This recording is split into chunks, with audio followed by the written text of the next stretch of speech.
ko yung iyak niya. Tuloy na ng tuloy yung luha ko.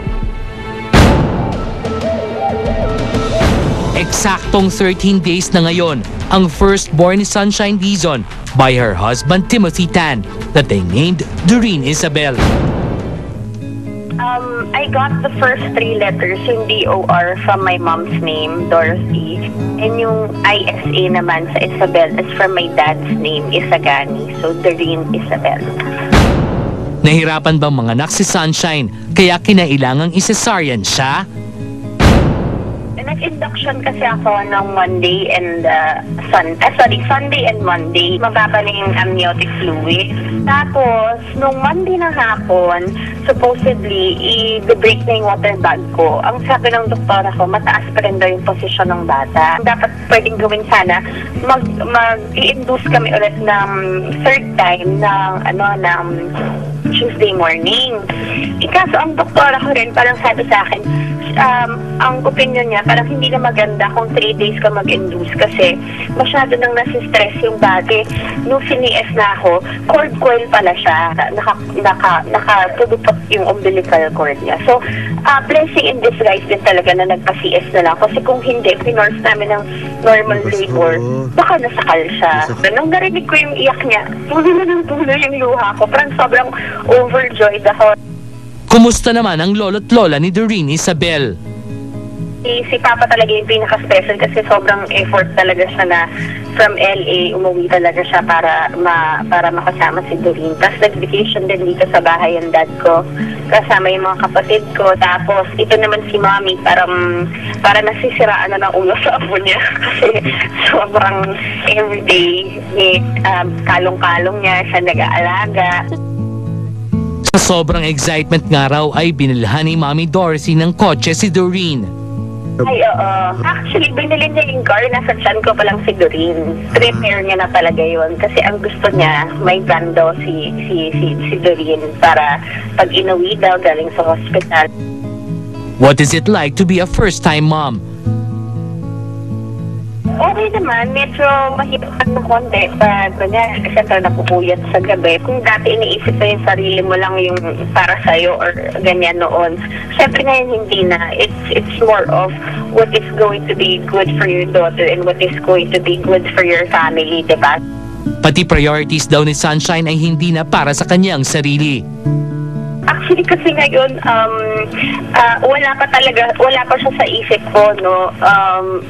Number 1, gusto ko rin muna mag-lose ng weight. Concentration ko talaga muna ngayon is family, yung anak ko muna.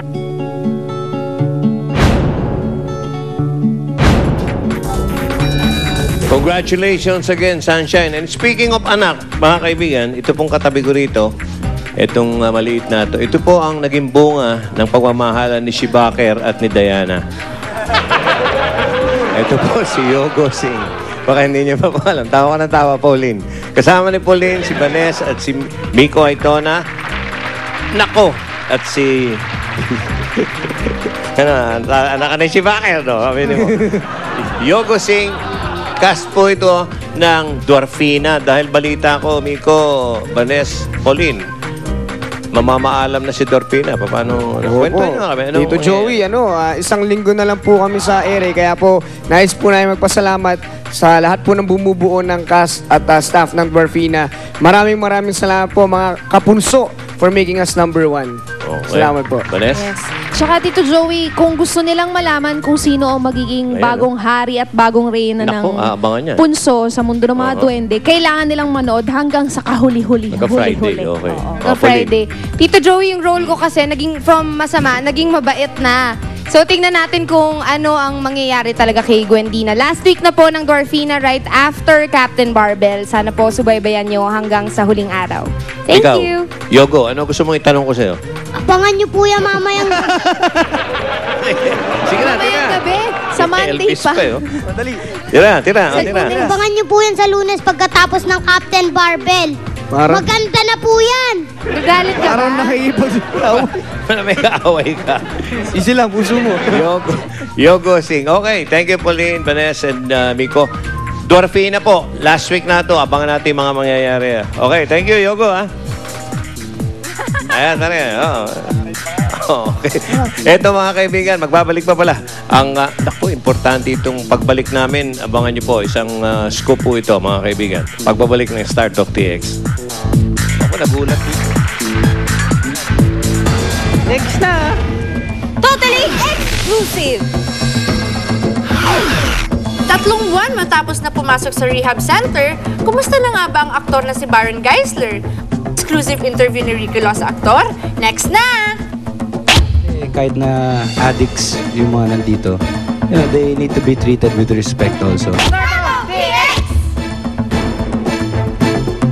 At mga kapuso, meron na tayong sagot sa scalp and hair problems ninyo. Ito ang new generation Clear Nourishing Anti-Dandruff Shampoo. Total free ito, kaya may hahanapin ka pa bang iba, kaya ito na. Watch this! Hanggang 60% ng mundo ay meron pa ring dandruff at scalp problems. Kasi ang ilang shampoos ay hindi talaga effective. Nasa isang dermatology conference ako sa Paris to witness a breakthrough in scalp care. Some shampoos only clean the scalp surface, but you also need to nourish deep. Introducing Nutriem 10, a complex of 10 vitamin and mineral nutrients that nourishes scalp 3 layers deep for total 3 scalp effects. No dandruff, no dryness, less hair fall. Ang Nutriem 10 technology ay nasa new generation Clear lang. Nutriem 10, it's a real breakthrough. Ito na ang katapusan ng scalp problems. New generation Clear.